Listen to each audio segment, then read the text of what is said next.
13, do let me know.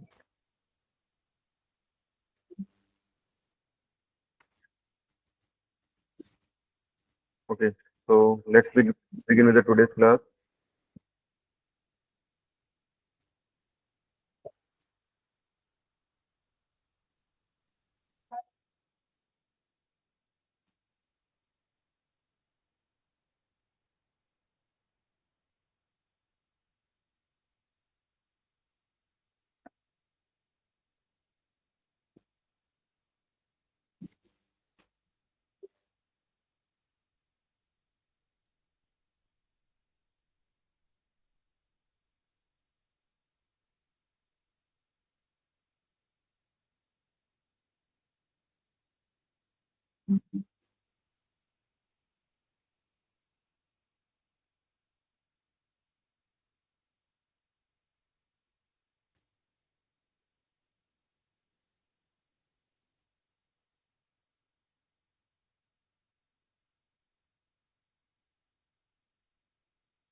Writing pad का pen काम नहीं कर रहा है, just wait.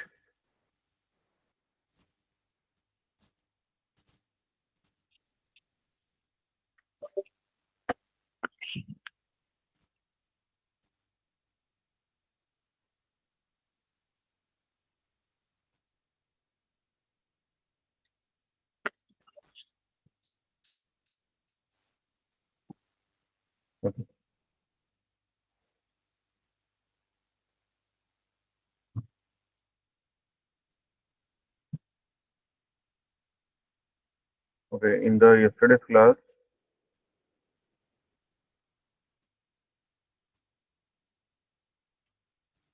we started with the pandas. तो बेसिकली ये हम डेटा फ्रेम एंड सीरीज के ऊपर काम कर रहे थे. तो डेटा फ्रेम हमने कल पढ़ा था. एक जो टेबुलर स्ट्रक्चर है आपका एक डेटा फ्रेम है जिसके अंदर आपके पास मल्टीपल कॉलम्स होंगे, लाइक एज है, जेंडर है और सैलरी. ठीक है. और जो सीरीज होगा वो क्या होगा, एक पर्टिकुलर जो कॉलम होगा वो एक आपका सीरीज बनेगा. फॉर एग्जाम्पल आपके पास जेंडर एक कॉलम है जिसके अंदर मल्टीपल एंट्रीज है. तो जहाँ पे भी आपके पास सिंगल कॉलम होगा तो एक सीरीज बनेगा. अगर आपके पास डेटा फ्रेम होगा तो उसके अंदर मल्टीपल कॉलम्स होंगे and all are in the tabular structure. ठीक है. इसके पास हम कौन कौन से ऑपरेशन परफॉर्म कर सकते हैं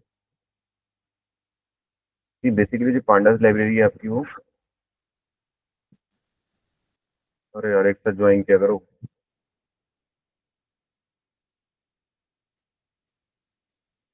तो बेसिकली जो आपकी पांडास की लाइब्रेरी है वो डेटा क्लीनिंग के अंदर काम आता है. डेटा क्लीनिंग से क्या मतलब है कि जब इनिशियली आप कोई डेटा लेके आते हो तो डेटा हमने पढ़ा था दो तरह से होते हैं. एक होता है स्ट्रक्चर डेटा, एक होता है अनस्ट्रक्चर्ड डेटा. स्ट्रक्चर डेटा कैसे होगा, वो बिल्कुल ही मैनेज डेटा होगा. फॉर एग्जांपल ये टेबुलर फॉर्म के अंदर होगा. यहाँ पे एज है, we have age, gender, salary. इसके अंदर हर एक एंट्री आपके पास यहाँ पे फिल होंगी बहुत स्मूथली. और ये आपका स्ट्रक्चर डेटा और ये this is known to the clean data. अब अनस्ट्रक्चर डेटा कैसे होगा आपके पास.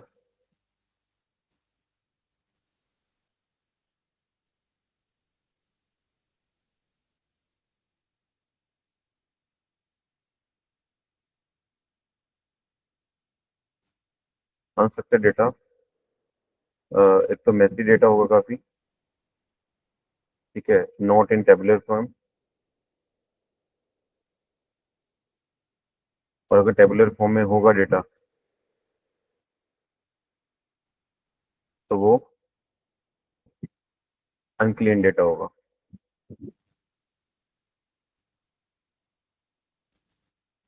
अनक्लीन डेटा से क्या मतलब है कि फॉर एग्जांपल आपके पास ये टेबुलर फॉर्म में स्ट्रक्चर है, डेटा है आपके पास जिसके अंदर वही कॉलम है, एज है, जेंडर है और सैलरी है।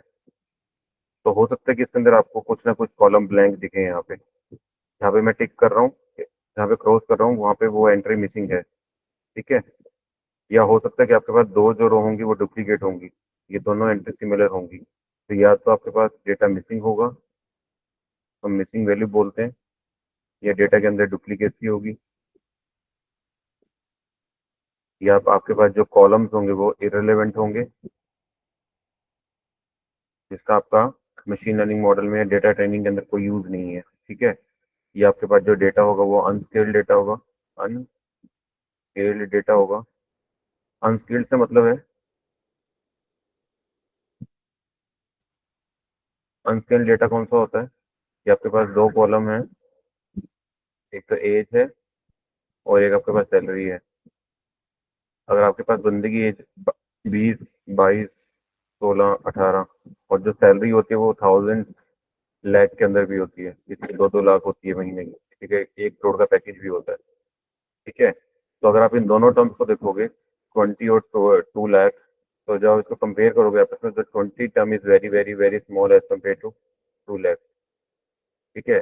तो इस केस के अंदर क्या होता है कि अगर आपके पास डेटा अनस्केल्ड होगा, अनस्केल्ड का मतलब है एक जो टर्म होगी वो बहुत स्मॉल होगी, एक टर्म बहुत ज़्यादा बड़ी होगी, तो जो बड़ी वाली टर्म होगी वो आपके डोमिनेट कर जाएगी आपके डेटा के ऊपर। तो इससे जो मॉडल है वो गलत प्रिडिक्ट करने लगेगा, बिकॉज जो सैलरी वाली टर्म है वो एज के ऊपर डोमिनेट कर जाएगी, क्योंकि ये बहुत ज़्यादा इसकी बड़ी value as compare to age value. तो हम क्या करते हैं, आपके डेटा को स्केल्ड करते हैं। स्केल डेटा, स्केल जो डेटा होता है वो आपको 0 से 1 के बीच में आ जाता है। ये हम टेक्निक्स पढ़ेंगे जब हम ईडीए करेंगे, एक्सप्लोरेटिव डेटा एनालिसिस करेंगे, उसके अंदर ये फीचर इंजीनियरिंग का पार्ट है, ठीक है। तो EDA is also done with the help of pandas, ठीक है। तो इसमें हम डेटा को क्या करते हैं, अनस्केल्ड डेटा को स्केल्ड में लेके आते हैं और डेटा को एनकोड करते हैं, डेटा एनकोडिंग बोलते हैं इसको। डेटा एनकोडिंग से क्या मतलब है कि आपके पास फॉर एग्जांपल कॉलम है जेंडर करके, तो जेंडर में आपके पास मेल है, फीमेल है, फिर मेल है, फीमेल है, एंड सो ऑन, ऐसे बहुत सारी एंट्रीज है आपके पास। अब जो मशीन लर्निंग मॉडल है आपका वो हमेशा न्यूमेरिकल डेटा के ऊपर वर्क करता है। एनी मशीन लर्निंग मॉडल, ये आपका एमएल मॉडल है कोई, इसको आप जब इनपुट देते हो डेटा में, तो that data should be numerical data. लेकिन ये वाला जो डेटा आप दोगे that is not a numerical data. तो जब आप ये डेटा अगर आप सप्लाई कर रहे हो यहाँ पे, तो मशीन लर्निंग मॉडल आपका प्रिडिक्शन गलत करेगा, रॉन्ग प्रिडिक्शन, क्योंकि वो डेटा को समझ ही नहीं पाएगा कि मेल क्या है, फीमेल क्या है, ये क्या है, क्योंकि वो machine learning model is always trained on the numerical data. तो क्या करना पड़ेगा आपको, इस डेटा को एनकोड करना पड़ेगा। एनकोड का मतलब है आप यहाँ पे इसको कोई ना कोई नंबर दे दोगे। फॉर एग्जाम्पल आपने बोला मेल का नंबर 0 है, फीमेल का नंबर 1 है, तो जहाँ जहाँ मेल होगा उसको 0 कर दोगे और जहाँ फीमेल होगा उसको 1 कर दोगे, तो आपके पास एक नया कॉलम बन जाएगा जेंडर के नाम से, जिसके अंदर ये जो डेटा होगा वो न्यूमेरिकल डेटा होगा। Now you have to be given this particular column to this machine learning model. तो इस टेक्निक को हम बोलते हैं एनकोडिंग टेक्निक, ठीक है। बहुत सारे मेथड होते हैं, that is also part of it, EDA, ये ईडीए का पार्ट है। और अगर आपके डेटा के अंदर आउटलायर्स हैं, ठीक है, तब भी आप क्या है, डेटा क्या आपका अनक्लीन डेटा है, ठीक है। आउटलायर कोई भी अनवांटेड वैल्यू है। फॉर एग्जांपल आउटलायर से क्या मतलब है कि आपके पास एक एज कॉलम है, एज के अंदर 15, 20, 30, 75, 90 और किसी ने एज भर दी इसके अंदर 250। तो किसी भी बंदे की जो एज है वो 250 नहीं हो सकती, तो हाइट जो 250 है आपका वो एक आउटलायर है। आउटलायर का मतलब क्या है,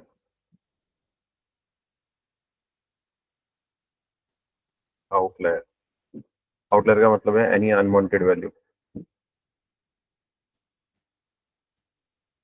ठीक है। तो वो आपका क्या काम करती है, वो एक आउटलायर का काम करती है। ठीक है, तो जो कि आपके डेटा के अंदर नहीं होने चाहिए। ठीक है, तो अगर आपके पास इस तरह का डेटा है जिसके अंदर ये सब चीजें प्रेजेंट है,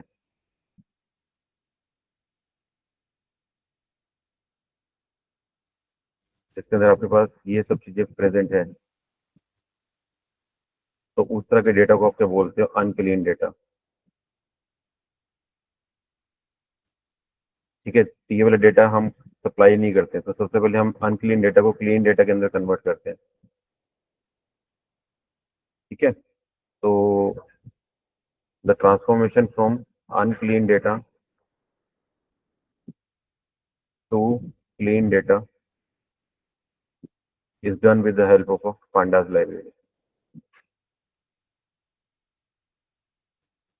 ठीक है, पांडास के बहुत सारे फंक्शन है जो हम यूज करेंगे to make it your unclean data to the clean data. ठीक है, अब वो कौन कौन से फंक्शन है हम पांडास के जो पढ़ेंगे वो हम देखेंगे भी अपनी जुपिटर नोटबुक के अंदर। ठीक है, एक डेटा सेट के ऊपर काम करेंगे जिसके ऊपर हम सारे के सारे डेटा को क्लीन करने की ट्राई करेंगे with the help of pandas function. ठीक है, थ्योरी क्लियर है सबको? ये थ्योरेटिकल पार्ट क्लियर है?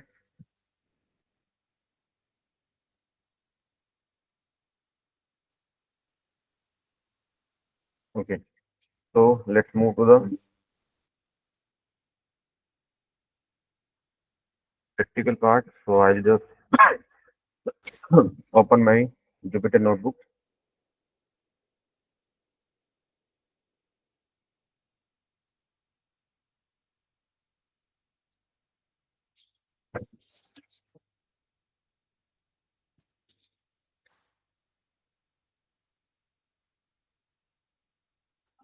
मैं यहाँ पे एक नई नोटबुक बना रहा हूँ, इसका हम नाम दे देते हैं पांडास फंक्शन।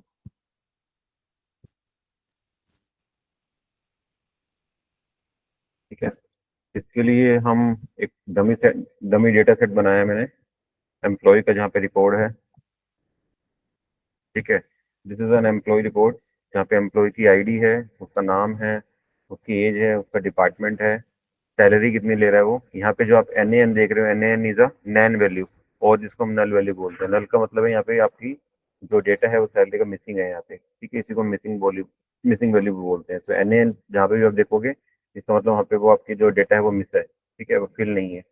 उसकी ज्वाइनिंग डेट क्या है, उसका जेंडर क्या है, एक्सपीरियंस कितना है उसका टोटल, उसकी रेटिंग कितनी है, और उसका बोनस कितना मिला, कितनी लीव उसने ली है। ठीक है, पूरे ईयर के अंदर। तो ये एक एम्प्लॉय का डेटा है जिसके अंदर आज हम अपना पांडास का सारे फंक्शन को इम्प्लीमेंट करेंगे, एंड विल सी इसके अंदर हम कौन कौन से फंक्शन अप्लाई कर सकते हैं। ठीक है, तो मैं इसको सेव कर रहा हूँ और मैं इसको अपलोड कर लेता हूँ मैं जुपिटर नोटबुक के ऊपर।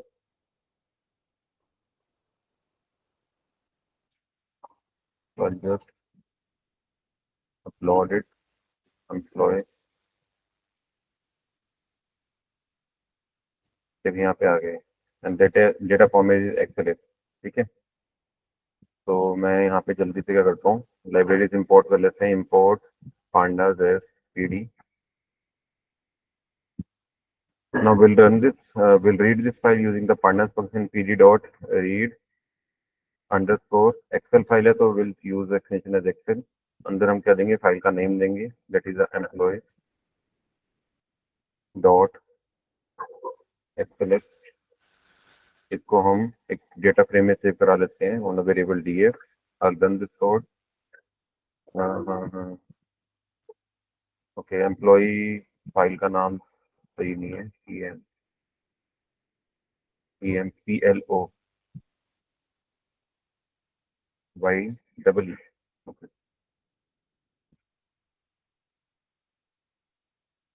यस, इसको हमने रन किया, तो दिस इज डेटा फ्रेम। ठीक है, यहाँ पे क्लियर सबको? ओके, तो will start with the pandas function.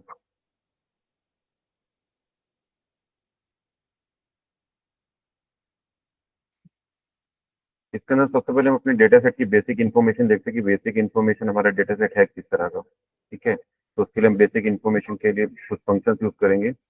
I just keep it at a markdown. सबसे पहले जो फंक्शन है, सबसे पहले हम अपने डेटा की शेप देखेंगे कि डेटा की हमारा जो डेटा है वो किस शेप में है। तो उसके लिए हम जो यूज करेंगे that is the DF. DF क्यों यूज करें? क्योंकि आपका जो डेटा है वो एक वेरिएबल डीएफ के अंदर स्टोर है। तो जो भी आप काम करोगे वो डीएफ के साथ करोगे। तो डीएफ डॉट शेप जैसे लिख के रन करोगे you will get the answer कि आपके पास इसके अंदर टोटल 20 रोज हैं और ये 11 क्या है, कॉलम्स है। तो आपके पास टोटल जो 20 रोज का डेटा है और इसके अंदर टोटल 11 कॉलम्स है। तो ये आपको आपके डेटा सेट का नेचर बताता है कि आपके डेटा सेट के जो टोटल डायमेंशन है वो कितने डायमेंशन है डेटा, ये टोटल रोज कितनी डेटा के अंदर और कितने कॉलम्स है आपके पास। ठीक है। सिमिलरली अगर आप अपने डेटा का साइज देखना चाहो, you will write here DF dot size. तो जो टोटल है वो आपका कितना है, टोटल जो एंट्री है इसके अंदर कितनी है, 220 है। 11 मल्टीप्लाई विद 20। ठीक है। आप ये देखना चाहते हो आपके डेटा के अंदर कौन कौन से कॉलम्स हैं, तो यहाँ आपका लिखते हो डीएफ डॉट कॉलम। तो ये आपको आपके डेटा सेट के सारे कॉलम्स के बारे में बताता है कि इतने आपके डेटा के अंदर ये कॉलम्स है और उनका नाम ये आईडी है, नेम है, age, department, salary, joining date, gender, experience, rating, bonus and leave date, this all are your columns हैं। ठीक है। अगर आप अपने कॉलम नेम का डेटा टाइप देखना चाहते हो किस डेटा टाइप के हैं सारे, तो आपका लिखते हैं यहाँ पे डीएफ डॉट डी टाइप। तो यहाँ पे आपको पता लगेगा कि आपके हर एक जो कॉलम है उसका डेटा टाइप है। फॉर एग्जांपल जो आईडी है आपका वो इंटीजर टाइप का है, नेम आपका ऑब्जेक्ट है, ऑब्जेक्ट का मतलब स्ट्रिंग होता है। पाइथन के अंदर जो भी स्ट्रिंग होता है उसको हम ऑब्जेक्ट की तरह ट्रीट करते हैं। तो जो एज आपका इंटीजर है, डिपार्टमेंट ऑब्जेक्ट है, सैलरी फ्लोट है, ज्वाइनिंग डेट आपके डेट टाइम का जो डेटा स्ट्रक्चर है उस तरह से है, जेंडर आपका ऑब्जेक्ट है। तो ये सारे डेटा टाइप्स आपके पास आ जाते हैं। ठीक है। फॉर एग्जाम्पल आपको बहुत सारे डेटा सेट ऐसे मिलेंगे जिसमें आपको किसी पर्टिकुलर कॉलम का डेटा टाइप चेंज करने की जरूरत पड़ेगी। फॉर एग्जाम्पल आपके पास जो आईडी होगा, फॉर एग्जाम्पल अगर वो ऑब्जेक्ट के अंदर शो कर रहा है तो वो भी आपका डेटा अनक्लीन है, तो सबसे पहले अपने आईडी कॉलम का डेटा टाइप चेंज करो। ठीक है। तो यहाँ पे ऑलरेडी हमारे पास है डेटा टाइप चेंज करने के लिए हमने फंक्शन पढ़ा था एज टाइप, अगर याद होगा आपको कल की क्लास। ठीक है। एज टाइप फंक्शन हम इसके अंदर हम पैरामीटर्स हैं जिस आप डेटा टाइप के अंदर उसको कन्वर्ट करना चाहते हो। तो अगर आप फॉर एग्जाम्पल यहाँ पे आपके पास ये होता कि आईडी कॉलम का आपका नाम चेंज करना था तो आप क्या लिखते डीएफ कॉलम का नेम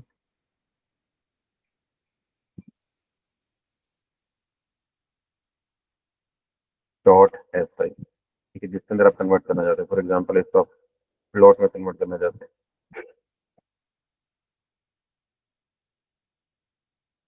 इस प्लॉट में कन्वर्ट होगा। ठीक है। तो astype is a function which is use to convert the one data type to another data type. ठीक है। हमारे पास ऑल सारे डेटा भी सॉर्टेड है, तो सबके जो डेटा टाइप है वो क्लीनड है, तो we don't need to convert any one data type to another data type. ठीक है। एक फंक्शन होता है इसके अंदर डीएफ डॉट इन्फो करके, ये आपको पूरे अपने डेटा सेट की इन्फॉर्मेशन प्रोवाइड करता है। इन्फॉर्मेशन में देखो क्या क्या होता है इसमें। यहाँ पे आपके डेटा टाइप आपके डेटा सेट के सारे कॉलम, यहाँ पे आपको एक कॉलम नजर आ रहा है नॉन नल काउंट करके। नॉन नल का मतलब है कि आपके डेटा सेट के अंदर ऐसी कितनी एंट्री है जो नॉन नल है। नॉन नल का मतलब अगर आप इसको अपने डेटा सेट को देखो, यहाँ पे अगर कोई वैल्यू प्रेजेंट है तो this is a non null value. Null value का मतलब है कि जहाँ पे भी आपके पास नैन वैल्यू होगी वो आपकी नल वैल्यू बनेगी। ठीक, जैसे आप यहाँ पे नैन है तो ये नल वैल्यू है। तो अगर आप देखोगे सैलरी वाले कॉलम के अंदर एक नल वैल्यू है, तो यहाँ पे अगर आप चेक करोगे इन्फॉर्मेशन के अंदर तो सैलरी वाले कॉलम के अंदर देखो जो 19 है वो नॉन नल वैल्यू है, एक नल वैल्यू है इसके अंदर। ठीक है। ऐसे एक्सपीरियंस वाले और रेटिंग वाले के अंदर एक्सपीरियंस वाले में भी आपको एक नैन वैल्यू मिलेगी यहाँ पे yes। ठीक है। और आपको रेटिंग वाले में मिलेगी। तो इनको फंक्शन से आप अपने डेटा की डेटा सेट की इंफॉर्मेशन कलेक्ट कर सकते हो कि आपके डेटा के अंदर कितनी नल वैल्यूज हैं, कितनी नॉन नल वैल्यूज हैं, और उनका सबका आपका जो कॉलम नेम है उनका सबका डेटा टाइप क्या है वो आपको एक छोटी सी इन्फॉर्मेशन बना के देता है आपको। ठीक है। एक फंक्शन और हम यूज करते हैं यहाँ पे,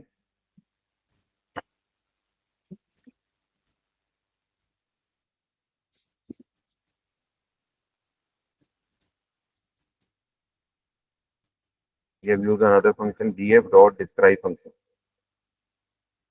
ये आपको आपके डेटा की एक स्टैटिस्टिकल समरी जनरेट करके देता है। ठीक है। स्टैट्स के बारे में बताएगा कि आपके डेटा के अंदर मिनिमम वैल्यू कौन सी है, मैक्सिमम वैल्यू कौन सी कॉलम वाइज। ठीक है। उसके अंदर 25 परसेंटाइल कितना है, 75 परसेंटाइल वैल्यू कितना है, मीन कितना है, मीडियन कितना है, स्टैंडर्ड डेविएशन कितना है।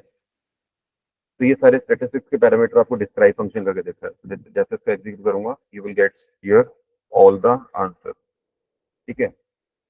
अच्छा, मेक श्योर कि describe function it only work with the numerical column, ये ध्यान रखना, ये ओनली न्यूमेरिकल कॉलम पे ही वर्क करता है, नॉट विद द कैटेगोरिकल या फिर कोई लिंक टाइप के ऊपर। तो जितना भी आपके ऊपर डिस्क्राइब फंक्शन लगेगा वो आपका जो, क्योंकि जो स्टैट की समरी है वो हमेशा न्यूमेरिकल कॉलम पे बनेगी।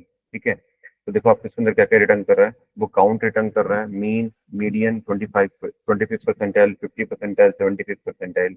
ये हम आगे पढ़ेंगे कि परसेंटाइल्स क्या होती है, किस लिए यूज होती है, आपकी डेटा की मैक्सिमम वैल्यू कितनी है। फॉर एग्जाम्पल अगर आपके पास आईडी कॉलम है तो उसके अंदर आईडी कॉलम में मैक्सिमम वैल्यू 25 है। ठीक है, मिनिमम वैल्यू 1 है उसकी। अगर आप एज कॉलम को देखोगे तो आपकी हाईएस्ट जो एज है वो 35 की एज है, और अगर मिनिमम एज देखोगे तो मिनिमम एज आपके डेटा के अंदर 25 की है। ठीक है। Standard deviation, STD stand for standard deviation. अगर आप पूरे अपने डेटा की मैक्सिमम सैलरी देखना चाहते हो, मैक्सिमम सैलरी कितनी है आपकी, दिस ईयर 67,000, और मिनिमम सैलरी कितनी है, 45,000। ठीक है, क्लियर है। काउंट आपको क्या बताता है कि टोटल आपके पर्टिकुलर कॉलम के अंदर कितने एंट्रीज हैं टोटल। ठीक है, तो सैलरी वाले कॉलम के अंदर आपके पास 19 एंट्री है, इसके अंदर 20 है।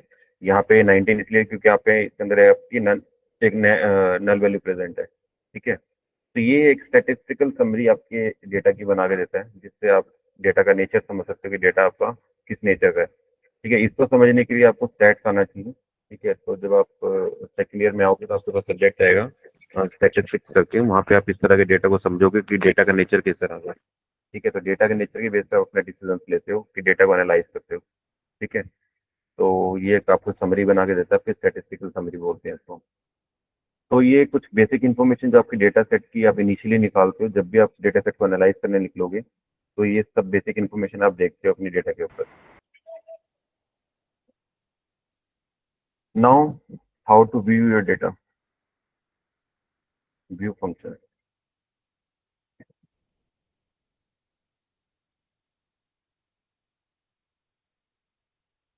अगर आपको डेटा को देखना है कि डेटा आपको किस तरह से है, तो आप इसके लिए फंक्शन, दो फंक्शन हम यूज करते हैं बेसिकली।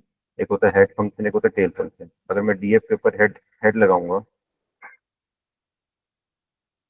देखो ये क्या निकाल के देगा। हेड फंक्शन हमेशा क्या रिटर्न करता है, आपके डेटा सेट की टॉप 5 रोज दिखाता है आपको। अगर आपके पास डेटा सेट ऐसा है कि जिसके अंदर 1 लाख रोज हैं, तो आप 1 लाख रोज को नहीं देखना चाहते। ठीक है, आप यहाँ पे डिस्प्ले नहीं करा सकते, तो आप क्या करते हो कि आप टॉप 5 रोज देख लेते हो, बॉटम की टेल वाली 5 रोज देख लेते हो, ऊपर से 5 रोज और नीचे से 5 रोज देख लेते हो। ठीक है, अगर आपके पास डेटा सेट बहुत बड़ा है, तो if you want to see the upper phase of the data set, you can apply the head function. Head function देखो क्या रिटर्न करेगा आपको यहाँ पे, टॉप 5 रोज निकाल के देगा आपकी डेटा की। तो ये कंप्लीट आपका जो डेटा सेट था, इसके अंदर की जो टॉप 5 रोज है वो आपको हेड रिटर्न करता है। ठीक है, तो head is a function which is use to return the top 5 rows of your data. 0 से लेके 4 तक के सारे डेटा आपको दिखा दिया। ठीक है, तो बाय डिफॉल्ट इसकी वैल्यू 5 होती है। अगर आप 5 से कम देना चाहो तो यहाँ पे आप 3 देना चाहो तो 3 दिखाएगा आपको, कि अगर आप 2 ही रो देखना चाहते हो टॉप की, तो आपको यहाँ पे 2 ही दिखाते हैं। तो जितनी आप रोज देखना चाहते हो आप हेड फंक्शन से देख सकते हो, बट मैक्सिमम वो 5 दिखाता है, 5 टॉप मोस्ट की। अगर आपको बॉटम की देखनी है तो आप कौन सा फंक्शन यूज करते हो, टेल फंक्शन यूज करते हो, df डॉट टेल। टेल क्या दिखाता है आपको, बॉटम की 5 दिखाता है। फॉर एग्जाम्पल टेल फंक्शन से क्या हुआ, नीचे की 5 रोज का डेटा दिखा दिया उसने। ठीक है, तो जो हेड और टेल फंक्शन आप यूज करोगे, हेड का मतलब टॉप के 5 रोज देखना चाह रहे हो, टेल का मतलब आप बॉटम की 5 रोज देखना चाह रहे हो। ठीक है, तो these are the two function which is use to describe your data set in the way top most and the bottom up. अगर आप बीच का कोई डेटा देखना चाहते हो रैंडमली, ठीक है, तो आप इसके लिए फंक्शन यूज करो डीएफ डॉट सैंपल करके। तो सैंपल में आप कितने भी रोज का डेटा निकालना चाहते हो रैंडमली, ठीक है, तो वो आपको निकाल के देता है। फॉर एग्जाम्पल मेरे को 10 रोज चाहिए अपने पूरे कंप्लीट डेटा के अंदर से, तो आपको 10 रोज रैंडमली निकाल के देगा। देखो अगर आप इंडेक्सिंग नोट करोगे तो 11, 17, 15, 5, 13, 3, 8, 10, 9, ये सब आपका रैंडम डेटा है। तो जब आप सैंपल्स निकालते हो डेटा के अंदर, सैंपल का मतलब अगर आपके पास बहुत सारा डेटा है, ठीक है, और आप पूरे डेटा को एनालाइज नहीं करना चाहते, you just take a sample out of your data, तो you can use a function as sample function. तो सैंपल में आप जितनी भी रोज को फेच करना चाहते हो, मेक श्योर कि जितनी आप रोज निकाल रहे हो वो डेटा आपके में प्रेजेंट होना चाहिए। अगर आप यहाँ पे 100 रोज निकालने जाओगे you will get an error, because आपके पास जो टोटल रोज है वो टोटल 20 है। तो 20 के बीच बीच बीच में आप कितनी भी रोज निकालना चाहते हो you can use the sample function. अगर मैं यहाँ पे 12 रोज देखना चाहता हूँ तो वो मेरे को 12 रोज का एक डेटा निकाल देगा, and the all the rows are selected at the random session. सारी रोज आपकी रैंडमली हो। ठीक है, क्लियर है। Now will some mathematic function.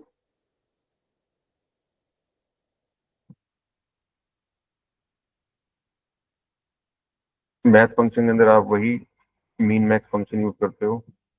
इसके अंदर हम कौन कौन से यूज करेंगे? मीन, मैक्स, सम, मीन। ऑल्दो ये सारी समरी आपको वो बना के दे रहा है डिस्क्राइब फंक्शन, लेकिन आप अगर इंडिविजुअल निकालना चाहते हो तो इंडिविजुअल भी आप निकाल सकते हैं यहाँ पे। ठीक है, तो स्टैंडर्ड डिवीजन। तो फॉर एग्जांपल आप चाहते हो कि आपको सैलरी अपने पूरे सारे एम्प्लॉयज में से मैक्सिमम सैलरी किसकी है। If you want to see just that thing, तो आप उसके ऊपर मैक्सिमम फंक्शन अप्लाई कर सकते हो। तो अप्लाई कैसे करते हैं? जिस कॉलम के ऊपर आपको लगाना है तो वो कॉलम नेम आप देते हो, ठीक है, in the form of list. तो उसके अंदर आप कॉलम नेम मेंशन करोगे किसके ऊपर लगाना चाहते हो आप ये मिनिमम फंक्शन, सैलरी के ऊपर। तो मेक श्योर कि जो यहाँ पे कॉलम का नेम है वही आप नाम रखोगे। ठीक है, इसके ऊपर आप क्या अप्लाई करोगे? Dot mean function. ये मैक्सिमम देखनी है तो मैक्सिमम, तो आपके पूरे कॉलम के अंदर से वो जाएगा और वो मैक्सिमम सैलरी निकाल के देगा। I just you just make sure कि जो कॉलम का नेम है, आप कॉलम का नेम अगर वही सेम नहीं रखोगे, फॉर एग्जांपल यहाँ पे जो कॉलम के अंदर आपके पास सैलरी का एस कैपिटल है, और अगर आप यहाँ पे इसको रनिंग लेटर में एस स्मॉल से फेच करोगे तो it will create an error. यहाँ पे एरर आएगा, देखो। ठीक है, तो वो क्या बोल रहा है, जो जो कीवर्ड आप सर्च कर रहे हो वो आपके डेटा के अंदर एग्जिस्ट नहीं करता। जस्ट बिकॉज अब आप सोचोगे कि सैलरी कॉलम तो है मेरे इस डेटा सेट के अंदर, फिर एरर क्यों आ रहा है? तो इसका जो मेन कारण है, रीजन है कि जो आपका कॉलम नेम है, मेक श्योर कि column name same as is होना चाहिए। तो या तो आप उसको डायरेक्टली यहीं से कॉपी कर लो और यहाँ पे पेस्ट कर लो, या फिर इसको आप ध्यान से डेटा को रीड करो, उसके बाद आप कॉलम्स का यूज करो। ठीक है, तो अगर आप यहाँ पे मिनिमम निकालना चाहते हो अपनी सैलरी का, it will create a minimum. ठीक है, अगर आप देखना चाहते हो कि मैक्सिमम एज कितनी है आपके एम्प्लॉयज की, you will apply on the age column, age dot max. ठीक है, मैक्सिमम 35 एज है।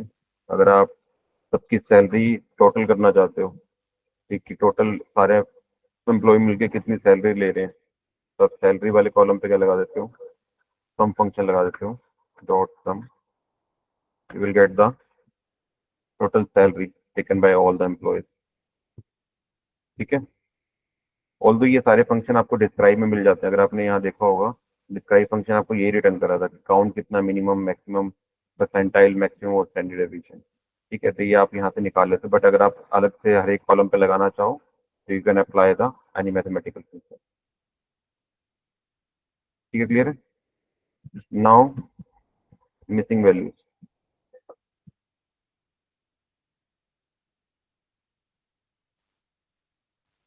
ठीक है, ये सबसे इंपॉर्टेंट है जब भी आप अपने डेटा को यूज करोगे मशीन लर्निंग मॉडल के लिए। तो सबसे पहले आप डेटा के में अगर कहीं पे भी मिसिंग वैल्यू है पूरे डेटा के अंदर, तो आप उसको सबसे पहले हैंडल करते हो, उसको रिमूव करते हो। ठीक है, और नहीं तो आप क्या करते हो, उस पर्टिकुलर रो को हटा देते हो। तो अब आपको इतने डेटा सेट के अंदर कैसे कैसे सबसे पहले आइडेंटिफाई करना है कि आपके टोटल कितनी मिसिंग वैल्यूज हैं आपके पूरे डेटा सेट के अंदर। तो उसके लिए हम फंक्शन यूज करते हैं, D F dot is null function. सीजनल फंक्शन क्या करता है? देखो, ये आपको एक बुलियन वैल्यू रिटर्न करता है डेटा सेट की। जहां जहां भी आपके पास नल वैल्यू नहीं होगी तो वो फॉल्स रिटर्न करेगा, लेकिन जहां पे भी आपके पास नल वैल्यू होगी वहां पे वो ट्रू रिटर्न करेगा। ठीक है, तो null value is null function is always returning the boolean value. जहां पे भी आपके पास नल वैल्यू नहीं है वहां पे फॉल्स आएगा, जहां पे नल वैल्यू है वहां पे ट्रू आएगा। अब अगर आपको देखना है कि आपको कॉलम वाइज टोटल कितनी नल वैल्यू है आपके डेटा सेट के अंदर, तो आप इसके आगे एक फंक्शन लगा सकते हो, सम फंक्शन। तो सम फंक्शन क्या करता है, आपको कॉलम वाइज आपकी टोटल नल वैल्यूज बताता है। मैंने execute this code, you will get an series. उसमें देखो बता रहा है कि आईडी कॉलम के अंदर एक भी नल वैल्यू नहीं है, नेम में भी एक भी नल वैल्यू नहीं है, एज के अंदर एक भी नल वैल्यू नहीं है, लेकिन सैलरी के अंदर एक नल वैल्यू है, एक्सपीरियंस के अंदर एक नल वैल्यू है, रेटिंग के अंदर एक नल वैल्यू है। इसका मतलब ये कॉलम्स ऐसे हैं जिनके अंदर नल वैल्यू एग्जिस्ट करती है, और कितनी करती है वो उसका काउंट भी बता रहा है यहाँ पे। तो जस्ट ओनली सम फंक्शन लगाने से आप क्या करते हो, अपने पूरे कॉलम्स के ऊपर नल वैल्यू काउंट कर लेते हो। ठीक है, अगर अब आपको ये देखना है कि पूरे डेटा सेट के अंदर टोटल नल वैल्यूज कितनी है, तो आप इसी के आगे एक सम फंक्शन और लगा दो, तो वो पूरे डेटा सेट का आपको टोटल नल वैल्यू बताएगा। देखो टोटल 3 नल वैल्यू एग्जिस्ट करते हैं पूरे डेटा सेट के अंदर आपके। ठीक है, क्लियर है? यस, यहाँ तक क्लियर है सबको?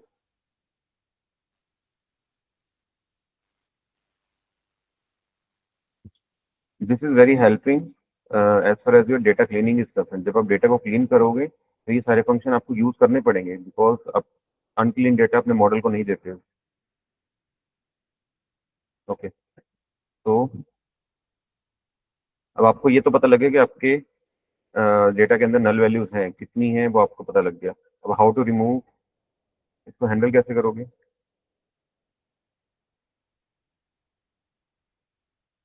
ऑल्दो इसके ऊपर हम पूरा डिटेल में लेक्चर पढ़ेंगे ईडीए के अंदर, how to handle the null values. But अगर यहाँ के लिए मैं आपको जस्ट बता रहा हूँ, हैंडल नल वैल्यू, इसको हम पूरे डिटेल में पढ़ेंगे, मिसिंग वैल्यूज को कैसे हैंडल करते हो आप।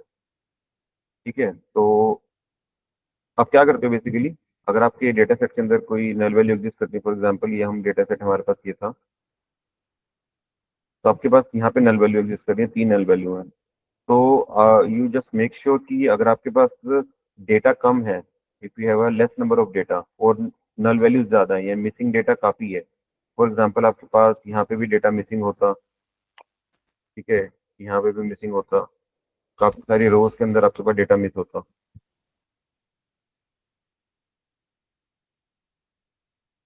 मैं यहाँ से,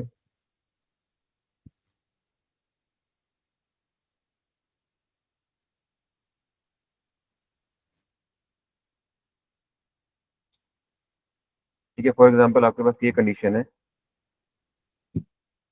तो बता बता कि अगर आप अब हर एक रो को नोटिस करोगे तो आपके पास हर रो के अंदर कुछ ना कुछ नल वैल्यू है। फॉर एग्जांपल ये पूरी रो, इसमें भी नल वैल्यू है, इसमें भी नल वैल्यू है, यहाँ पे भी किसी भी पर्टिकुलर कॉलम में अगर नल वैल्यू एग्जिस्ट करती है तो हम क्या करते हैं, उस पूरी की पूरी रो को डिलीट कर देते हैं।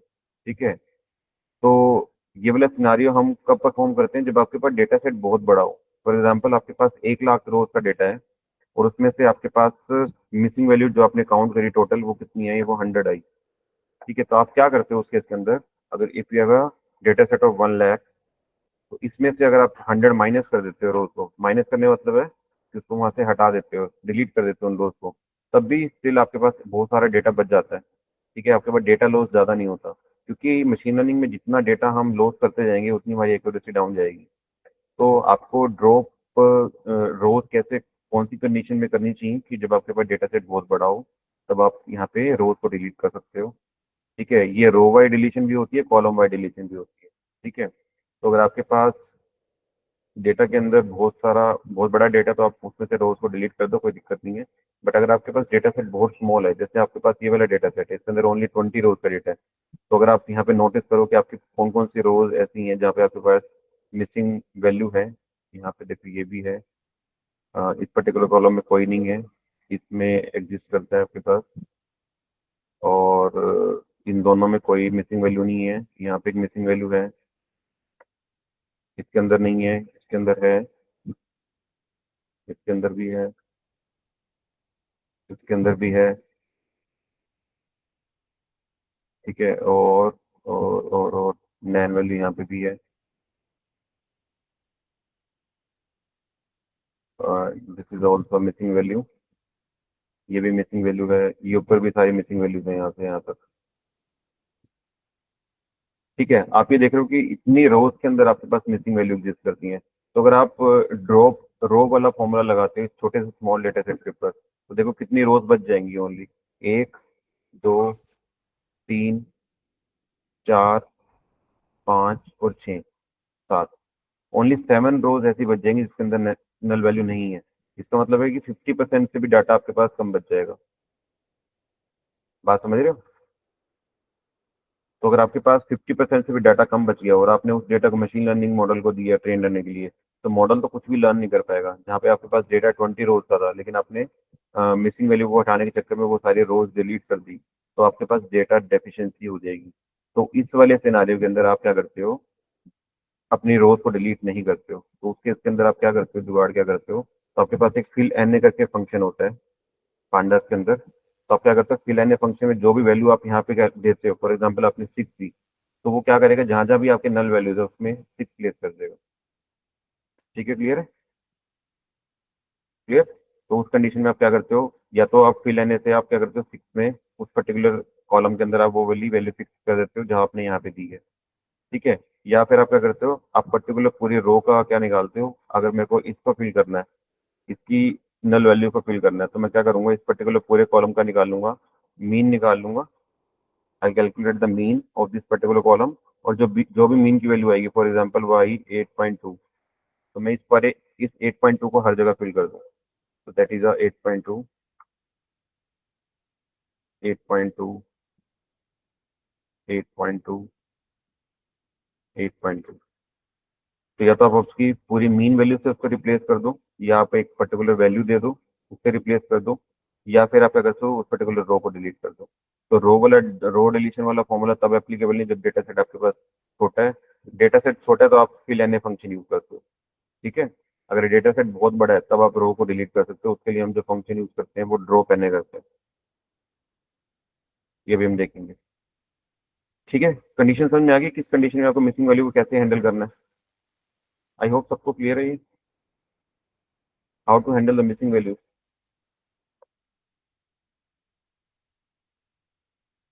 ओके। तो जल्दी से फंक्शन देख लेते हैं, how to handle the missing value.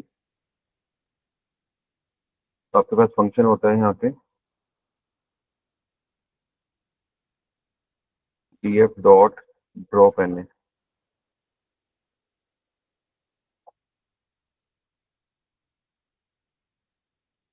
देखो, अगर मैं इसका शेप नोट करूँ दोबारा से, डॉट शेप। देखो पहले कितनी थी आपके पास, हमने जो ऊपर इनिशियली शेप लगाया था,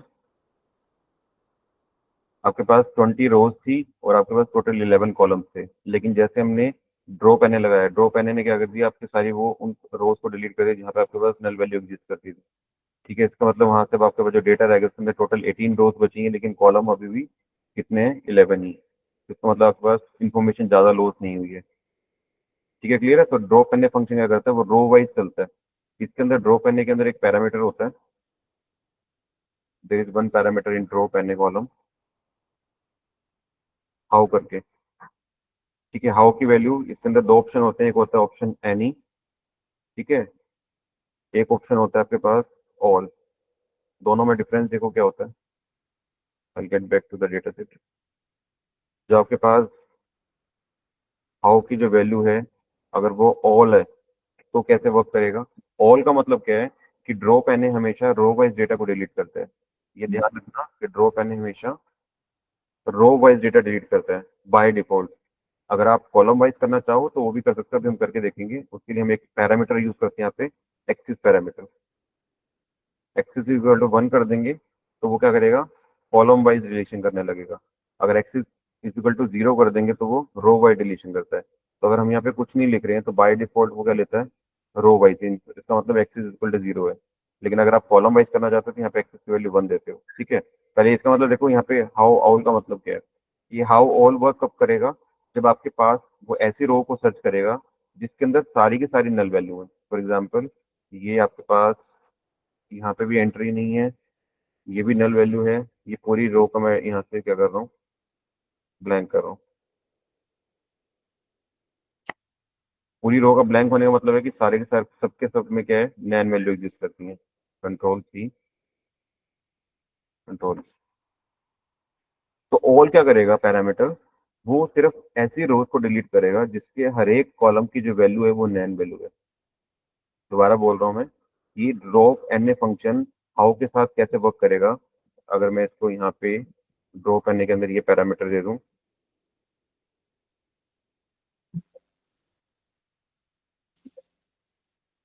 how is equal to all, तो वो क्या करेगा, वो हर एक रो में जाएगा। ठीक है, वो हर एक रो में जाने के बाद वो ये देखेगा कि पूरी रो के अंदर जो अगर नल वैल्यू एग्जिस्ट करती है, ऑल का मतलब है हर एक कॉलम के अंदर नल वैल्यू है, तो वो उस पर्टिकुलर रो को डिलीट करेगा, ना कि अगर एक भी नल वैल्यू एग्जिस्ट करती है वो उस रो को नहीं छेड़ेगा यहाँ पे। बात समझ आ रही है। लेकिन अगर इसी को मैं एनी के साथ करता हूँ, एनी का मतलब क्या है कि उसको कहीं भी किसी रो में किसी पर्टिकुलर कॉलम में अगर उसको नल वैल्यू दिखेगी तो उस पूरी रो को डिलीट मार देगा। आई होप ये दोनों का मतलब क्लियर है आपको। ड्रॉप एनए में हाउ पैरामीटर ऑल और हाउ पैरामीटर एनी का क्या मतलब है। ऑल के इसके अंदर आपके पास सारी नल वैल्यू होनी चाहिए सारे कॉलम्स के अंदर, और एनी का मतलब है कि अगर किसी भी पर्टिकुलर कॉलम में अगर वो सेल ब्लैंक है तो उस रो को उड़ा देगा वहां से। आई होप समझ में आया सबको, दोनों में डिफरेंस क्लियर। यस। ओके। तो मैं यहाँ पे आपको दिखाता हूँ करके। बाय डिफॉल्ट एनी होता है। ठीक है, तो मैं अगर इसको चलाऊंगा तो रिजल्ट सेम आएगा। ठीक है, रिजल्ट वही है सेम आपका। अगर यहाँ पे आप डॉट शेप लगाओगे, वही सेम 18 11 है। अगर मैं यहाँ पे ऑल कर देता हूँ, देन यू विल सी। देखो, ऑल का मतलब है कि आपके पास वो वाली रो डिलीट करेगा जिसमें सारी रोज के अंदर आपके पास नल वैल्यू, लेकिन आपके ओरिजिनल डेटा सेट के अंदर कोई भी एक ऐसा रो नहीं है जिसके अंदर सारी नल वैल्यू होंगी। इसका मतलब वो किसी भी रो को डिलीट नहीं कर रहा है यहाँ से। तो जो उसने शेप रिटर्न करी, जो वैल्यू आ रही है वो 20 और 11 आ रही है। इसका मतलब है कि 20 रोज हैं और 11 कॉलम्स हैं। Data is same. ठीक है, क्लियर है सबको। तो अगर आप यहाँ पे बाय डिफॉल्ट यूज करना चाहते हो तो हाउ पैरामीटर यूज कर सकते हो, अदरवाइज वो एनी के लिए वर्क करता है। ठीक है, अगर अगर आप एक्सिस वाइज यानी कि कॉलम वाइज डिलीशन करना चाहते हो, देन यहाँ पे एक पैरामीटर होता है एक्सिस करके, एक्सिस इज इक्वल टू 1 कर दोगे तो देखो क्या करेगा, वो रो वाइज डिलीशन करेगा। अगर आप इसका देखो, डॉट शेप, देखो कॉलम कितने रह गए, 8 रह गए, रोज अभी स्टिल 20 है। इसका मतलब क्या है कि उसने वो सारे कॉलम डिलीट कर दिए जिसके अंदर नल वैल्यू एग्जिस्ट करती थी। नल वैल्यू किस किसके अंदर थी, एक तो आपके इस कॉलम में एक्सपीरियंस में थी, एक रेटिंग में थी, और एक सैलरी में थी। इसका मतलब वो क्या करेगा, कॉलम वाइज उसको कहीं पे भी दिखेगा नैन वैल्यू तो वो पूरे कॉलम को उड़ा देगा यहाँ से। ठीक है, it is not a good practice कि हम एक नल वैल्यू की वजह से पूरे कॉलम को हटा रहे हैं यहाँ से। ठीक है, ऐसा हम जनरली करते नहीं है। बट अगर आपको एक्सिस वाइज यानी कि कॉलम वाइज डिलीशन करनी है तो आप यहाँ पे पैरामीटर देते हो। जब ये तीनों कॉलम हट जाएंगे यहाँ से, ठीक है, तो टोटल आपके पास कितने थे यहाँ पे, df डॉट शेप में 11 कॉलम थे, तो 11 में से आपने क्या करा, 3 को हटा दिया। ठीक है, then you will get your 8 column. 8 का मतलब है कि वो 0 से 9 का कैलकुलेट कर रहा है। ठीक है, इंडेक्सिंग 0 से स्टार्ट हो रही है, तभी यहाँ पे 8 दिखा रहा है। ठीक है, तो 0 से 8 टोटल 9 कॉलम ही बनेंगे आपके। आई होप ये क्लियर है सब कुछ।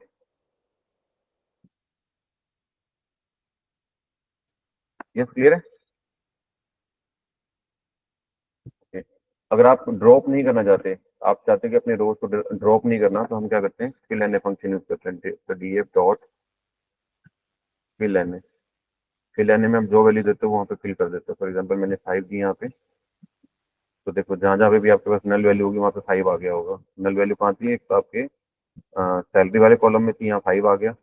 आपके एक्सपीरियंस वाले कॉलम में थी और रेटिंग वाले में थी, यहाँ पे भी 5 आ गया, और यहाँ पे भी कहीं 5 आया होगा। यहाँ पे 5 आ गया, तो यहाँ पे नल वैल्यू थी, यहाँ पे नल वैल्यू थी, और आपके सैलरी वाले कॉलम के अंदर नल वैल्यू थी। तो फिल एन ए फंक्शन से आप जो भी डेटा फिल कराना चाहते हैं, instead of deleting that particular row, you can fill it with the fill N A function. ठीक है, क्लियर है। बाकी इसको मिसिंग वैल्यू को और किस किस तरीके से हैंडल कर सकते हैं, will see in the EDA part. जब हम एक्सप्लोरेटेड डेटा एनालिसिस पढ़ेंगे तो उसको डिटेल में पढ़ेंगे कि हम इसके लिए इम्प्यूटर इम्प्यूटर यूज करते हैं। एसक्यूएल लाइब्रेरी के फंक्शंस हैं, क्लासेस हैं उसकी, तो उसका यूज करके हम मिसिंग वैल्यू को कैसे हैंडल कर सकते हैं। ठीक है। Now next is your renaming the column. If you want to rename your existing column name, अगर आप चाह रहे हो कि आपके पास कोई कॉलम ऐसा है जिसका नाम आप बदलना चाहते हैं एग्जिस्टिंग डेटा सेट के अंदर, तो आप कैसे बदल सकते हो? अगर आपके पास सैलरी कॉलम है, ठीक है, तो आप इसको ये मंथली सैलरी है आपकी, तो सैलरी यहाँ से समझ नहीं आ रहा कि ये ईयरली है, ये मंथली है, तो मेरे को इसको और क्लियर बनाना है, तो मैं इसका कॉलम का नाम चेंज कर देता हूँ, सैलरी मंथली में ले आता हूँ इसको मैं।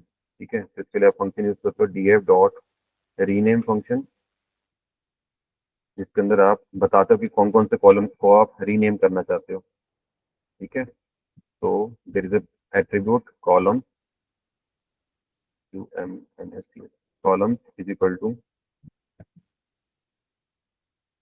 ठीक है, तो जिस कॉलम को आप रीनेम करना चाहते हो उसको हम डिक्शनरी के अंदर देते हैं हमेशा, तो डिक्शनरी में जिस कॉलम को आप चेंज करना चाहते हो उस कॉलम का नाम आता है पहले, और उसकी वैल्यू में क्या आता है, उसकी जगह नाम क्या रखना चाहते हो आप। फॉर एग्जाम्पल मैं सैलरी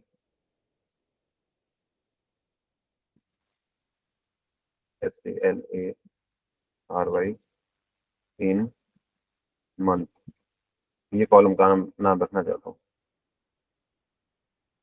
ठीक है, तो when you run this code, then you will get, जब आपको कॉलम का नाम चेंज होगा, क्या आ गया, salary in month, instead of, मैं इसका कैपिटल कर देता हूँ, so that the success rate rate. So now how you can change your column name। ठीक है, यहाँ पे पहले आपके पास सैलरी था, अब आपके पास सैलरी इन मंथ है। ठीक है, तो this is how you can rename your column. अगर आप यहाँ पे अपने कॉलम का नाम चेंज करना चाहते हैं, you can do by this way. ठीक है, क्लियर है?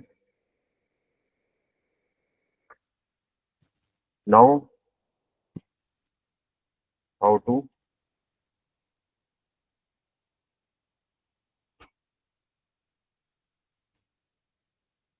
fetch data from data frame। और आपको अपने डेटा के अंदर, अपने डेटा सेट के अंदर अपने डेटा को क्या करना है, फेच करना है। Then how will you do this? तो ये दो तरीके से करते हैं हम, एक होता है कॉलम वाइज,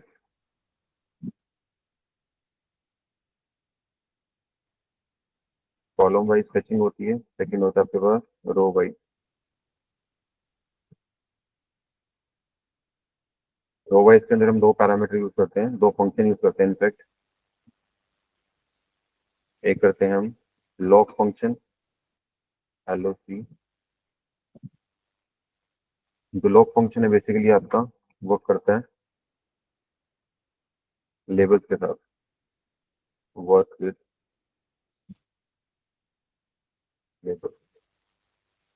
और जो सेकंड फंक्शन है आपका, ये इंपॉर्टेंट है, आपको बहुत बार यूज करने को मिलेगा जब आप मशीन लर्निंग मॉडल्स में काम करोगे, तो ये दो फंक्शन आप जनरली यूज करोगे। ठीक है, एक दूसरा फंक्शन होता है आईलॉग, तो ये आप इंडेक्सेस के साथ वर्क करता है, work with indexes.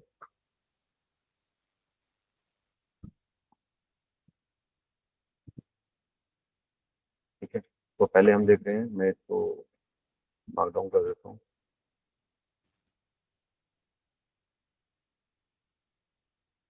First is column wise.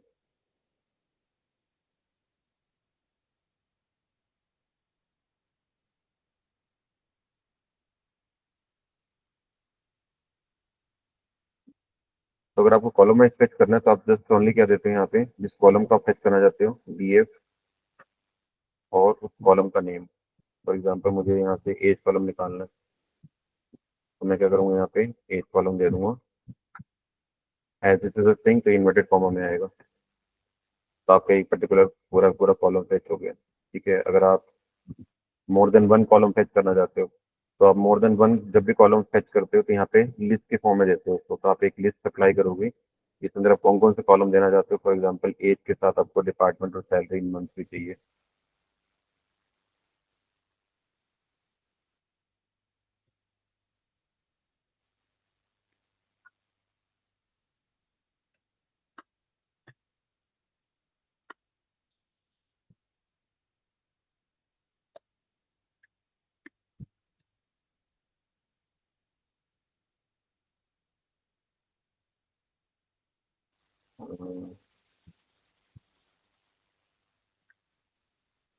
Okay, देखो इंटरेस्टिंग है, पहले ये देखो एरर किस लिए आ रहा है। वो कह रहा है कि salary in month is not in index. क्या मतलब है इसका? जबकि हमारे पास सैलरी इन मंथ का कॉलम है यहाँ पे, लेकिन वो उसको मना क्यों कर रहा है लेने से? कोई बता सकता है? यहाँ पे जो एरर आया है, salary in month not in in index, वो कह रहा है कि डेटा सेट का पार्ट नहीं है, जबकि salary in month is part of data set. ठीक है, सबका नाम सेम है, देखो सब कुछ सेम रखा है। Animal can answer this question, यहाँ पे वो उसको रिजेक्ट क्यों कर रहा है? Any idea?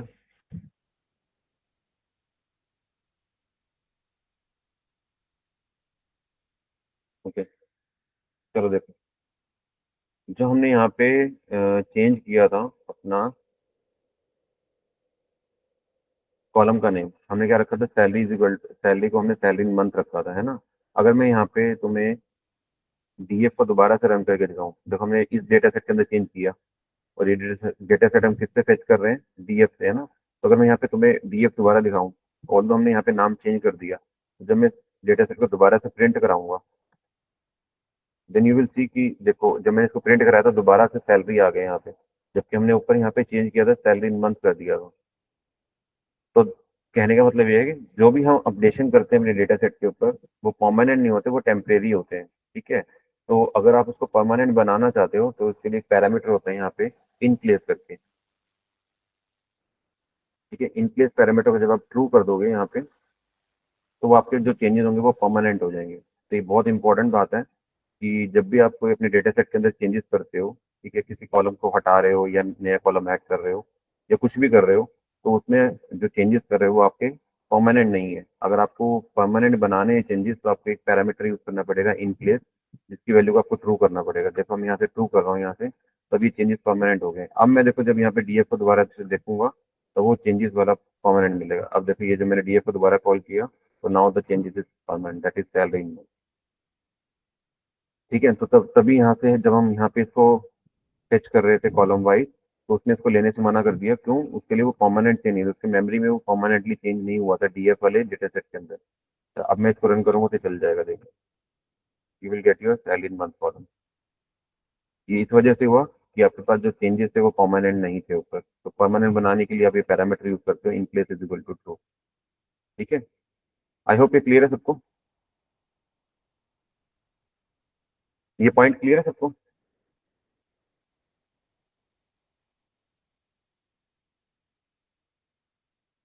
ओके, तो this is how you can fetch your data column wise. ठीक है, कॉलम वाइज फेचिंग आप करते हो, जस्ट ओनली कॉलेज का कॉलम का नेम देते हो। अगर आप सिंगल कॉलम यूज कर रहे हो तो you can not place in the list. अगर आप more than one column fetch करना चाहते हो तो आप उसको लिस्ट में देना पड़ता है आपको। ठीक है, तो इस चीज का ध्यान रखना। Now second is row wise fetching.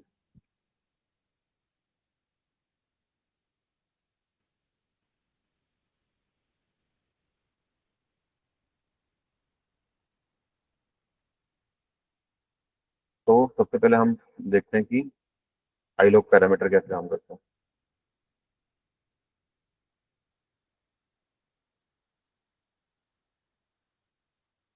आईलॉग हमेशा वर्क करते हैं किसके साथ?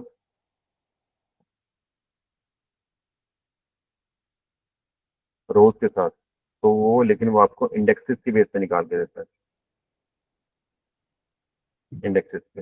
अगर आप अपने डेटा सेट को नोट करोगे यहाँ पे, तो जो आपका डेटा सेट है उसके अंदर, जो अगर आप उसको इंडेक्स पे रिकॉग्नाइज करोगे, तो ये आपकी जो रो है वो रो नंबर 0 है, ये रो नंबर 1 है, ये रो नंबर 2 है, row number 3। This all are the indexes of your row.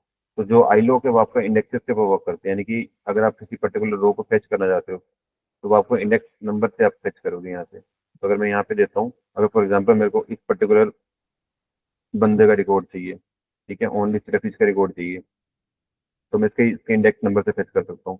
तो मैं क्या लिखूंगा यहाँ पे? डी एफ डॉट आई लो, और इसके अंदर क्या फेच कर दूंगा? 4। देन यू विल सी कि फोर्थ रो को अपने सारा का सारा रिकॉर्ड मुझे दे दिया।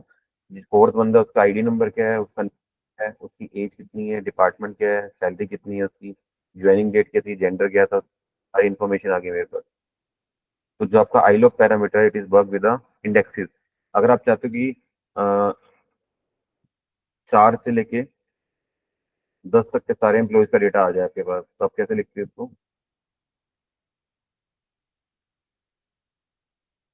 4, 10।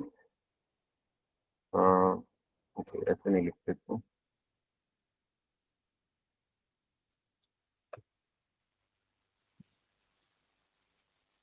4 to 10, ऑल। हमने स्लाइसिंग किया था लास्ट लेक्चर में, अगर याद होगा आपको, कल हमने स्लाइसिंग किया था पांडास के अंदर, सॉरी नमपाई के अंदर। तो स्लाइसिंग बेसिकली हमने कैसे की थी? हमने इंडेक्स वाइज स्लाइसिंग की थी, और इंडेक्सेस के थ्रू डेटा फेच किया था, स्लाइसिंग के थ्रू डेटा फेच किया था, है ना? तो उसमें हमने क्या किया था कि अगर हमें पर्टिकुलर किसी एक मैट्रिक्स का अगर हमने एलिमेंट को फेच करना, फॉर एग्जांपल अगर मेरे को ये इतना डेटा चाहिए अपना 14 से लेकर 19 तक का, तो मैंने बताया था कि यहाँ पे आप क्या लिखते हो, ये सारा का सारा रो होता है आपका, कि कितनी रोज चाहिए आपको, और इसमें आप क्या बताते हो कॉलम कितने चाहिए। ठीक है? कितनी रोज का मतलब है कि अगर मेरे को 1 से लेके 4 रोज चाहिए, तो मैं इसको कैसे लिखता हूँ, 1 to 4।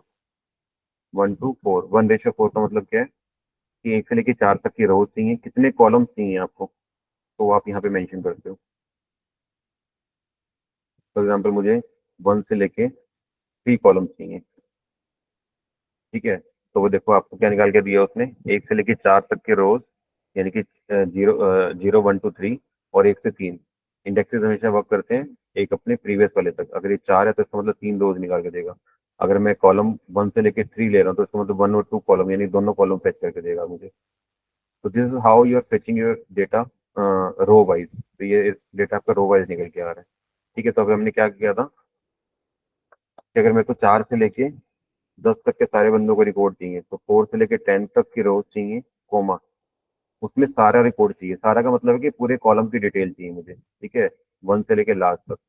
तो ऑल के लिए हम उसको क्या करते हैं, ब्लैंक छोड़ देते हैं, या फिर अगर आप यहाँ पे लिखना चाहो तो लिख सकते हो, तो 1 कितने कॉलम्स हैं आपके पास, टोटल 11 कॉलम्स हैं, हम यहाँ पे 12 दे दो। देखो आपके पास 4 बंदों का, 4 से लेके 10 तक के बंदों का डेटा आ जाएगा, जिसके अंदर सारे कॉलम का रिकॉर्ड होगा। ठीक है? तो इसके लिए हम जब हम रो वाइज फेचिंग करते हैं डेटा की, तो हम उसके लिए अंदर आईलॉग पैरामीटर यूज करते हैं, आईलॉग फंक्शन यूज करते हैं। तो आईलॉग फंक्शन हमारा आपका इंडेक्सिस पे वर्क करता है, इंडेक्सिस पे वर्क कर रहा है, हम यहाँ पे इंडेक्सिस पास कर रहे हैं, 4:10, 1:12, these all are the indexes of the data frame. लेकिन जो हमारा सेकंड पैरामीटर है, that is a log parameter, it is working with labels के ऊपर वर्क करती है। ठीक है? तो मैं एक काम करता हूँ, मैं अपने इंडेक्स की जगह एक पर्टिकुलर कॉलम को उसका वो बना देता हूँ, लेबल बना देता हूँ। यहाँ से मैं हाँ, यहाँ पे मैं क्या करता हूँ, इसके अंदर एक फंक्शन होता है, df डॉट सेट इंडेक्स करके, कि आप अपना इंडेक्स बदल भी सकते हो इफ यू वांट, कि आपका बाय डिफॉल्ट इंडेक्स 0, 1, 2, 3 ना आके आपका जो कॉलम, कोई भी आपका एक पर्टिकुलर कॉलम है वो आपका इंडेक्स बन जाए। तो उसके लिए आप क्या सेट करते हो, सेट इंडेक्स करके पैरामीटर होता है, इसके अंदर आप वो वैल्यू दे देते हो जिसको आप अपना इंडेक्स बनाना चाहते हो। फॉर एग्जाम्पल मैं नेम को बनाना चाहता हूँ, तो विल सी, देखो जैसे मैंने इसको एग्जीक्यूट किया, अब आपके खुद के इंडेक्सेस चले गए। अब आपके जो इंडेक्सेस थे वो क्या बन गए, आपके जो नेम वाला कॉलम था वो सारे इंडेक्सेस बन गए। इसका मतलब है अगर आप पूरे डेटा को फेच करना चाहते हो, तो अब आप ये वाले इंडेक्सेस यूज करोगे, यानी उनके नाम यूज करोगे। ठीक है? अगर मुझे डायरेक्टली ये सर्च करना है कि जो बॉब का रिकॉर्ड है वो क्या है, तो मैं डायरेक्टली इसके लेबल से सर्च कर सकता हूँ यूजिंग द आईलॉग फंक्शन। ठीक है? तो देखो इसको कैसे करूँगा, यहीं पे कर लेते हैं, मैं सेल ले लेता हूँ यहाँ पे। अगर मुझे फॉर एग्जांपल टॉम को सर्च करना है बाय नेम, तो I will write df dot log, इसके अंदर मैं क्या पास करता हूँ, डायरेक्टली लेबल किसका, जिससे मुझे इन्फॉर्मेशन चाहिए, टॉम की चाहिए, तो I paste here Tom. You will see, जैसे मैं इसको क्या कह रहे हैं,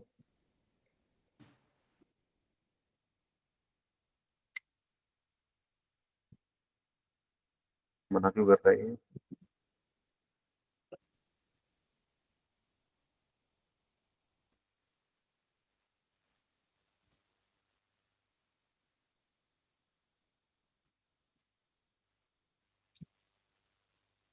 हम्म,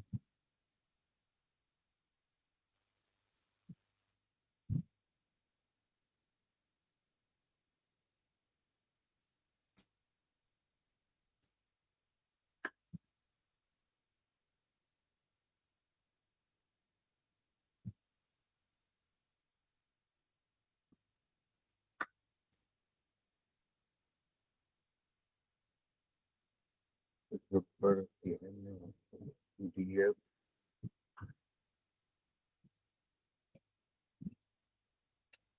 ओके, वहाँ पे डेटा को हमने परमानेंट स्टोर नहीं किया था, तो डी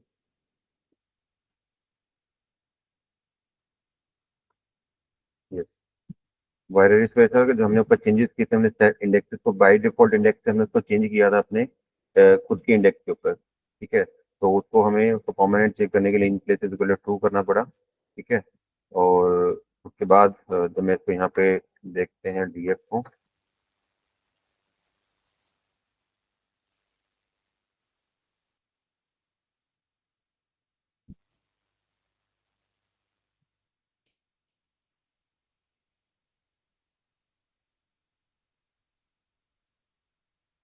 तो you will get your information by the log parameter. जो आपने इंडेक्सेस बनाया है उसको टॉम को बाय नेम आप सर्च कर रहे हो, तो यहाँ पे आपने क्या किया, टॉम से उसको आइडेंटिफाई किया,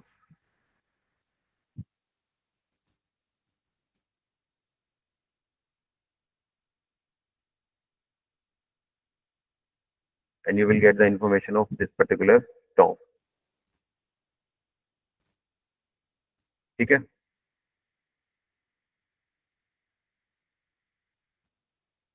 ओके,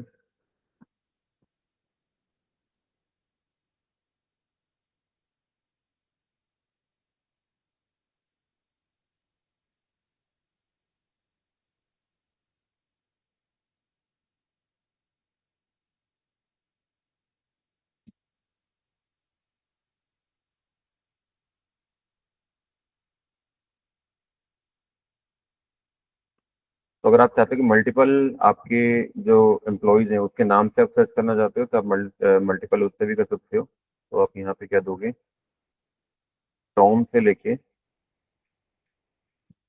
फॉर एग्जांपल मुझे पॉल से लेके टॉम तक का सारा रिकॉर्ड चाहिए, तो you will search with the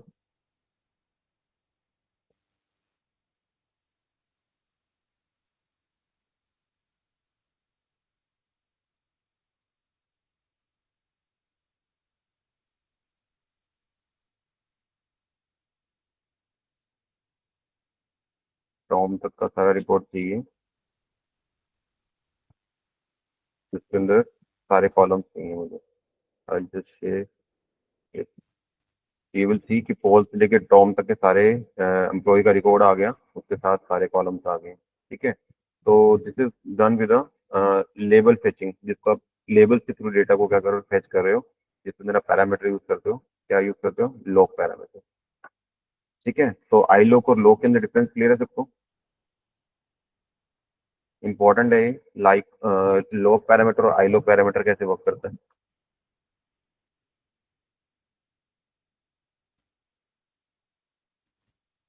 okay,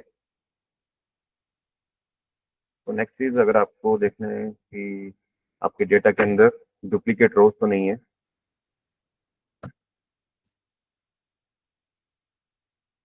check duplicate रोज, तो इसके लिए आपके पास फंक्शन होता है। डुप्लीकेट का मतलब है आपके डेटा सेट के अंदर रोज डुप्लीकेट तो नहीं है, ठीक है। डुप्लीकेट का मतलब क्या है कि हाँ हाँ हाँ,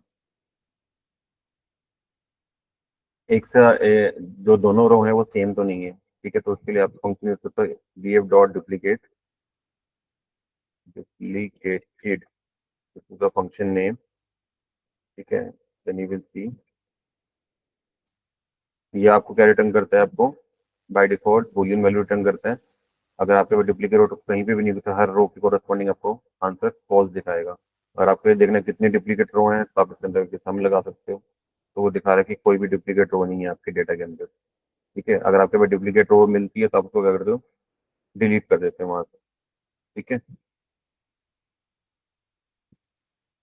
चलो अभी इसको टाइम हो गया, कॉलेज का भी छुट्टी होने वाली है, तो अभी इसको मैं यहाँ पे स्टॉप कर रहा हूँ, ठीक है। कुछ और फंक्शंस रह गए अभी, ठीक है, पांडा से कंप्लीट नहीं हुए, तो या तो मैं कल क्लास प्लान कर लूंगा, ठीक है, आई शेयर ऑन ग्रुप, नहीं तो फिर मंडे उसको कंप्लीट करेंगे, ठीक है।